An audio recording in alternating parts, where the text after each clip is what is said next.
তাজ ভাই এই মাত্র একটা আপডেট, একটু আগের আপডেট দেখাই আপনাকে, চলে যাই অনলাইনে রাজনৈতিক আপডেট। তাজ ভাই, দুজন সিনিয়র মিনিস্টার, পররাষ্ট্রমন্ত্রী ইভেট কুপার এবং হোম মিনিস্টার শাবানা মাহমুদ বলেছে, কেয়ার স্টারমার তোমাকে চলে যেতে হবে, তুমি টাইম দাও।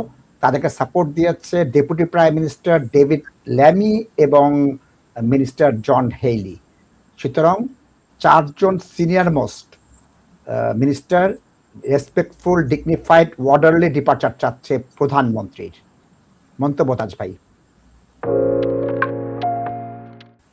দর্শক, it is less than 1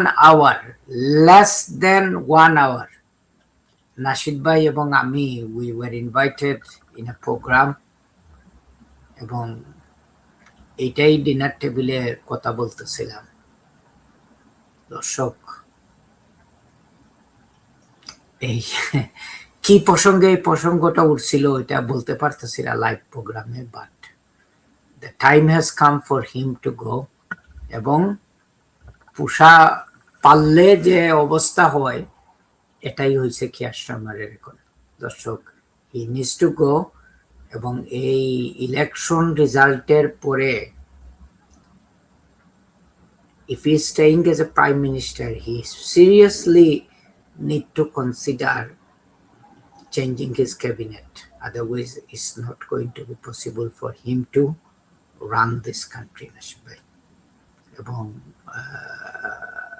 খুব খারাপ দিকে যাচ্ছে দর্শক, এবং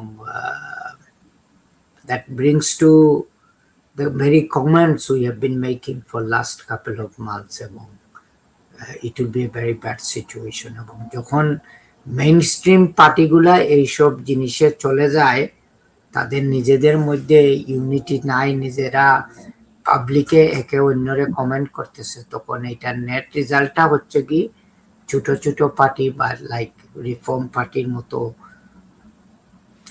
পার্টি এইসব অ্যাডভান্টেজ নেয়, এবং এটা আমরা গত বৃহস্পতিবারের ইলেকশনে আমরা এটা দেখলাম। এবং ইমিগ্রান্টস কমিউনিটি সাফার করবে এই আনসার্টেনিটি থেকে। Thank you. ধন্যবাদ তাজ ভাই, ধন্যবাদ।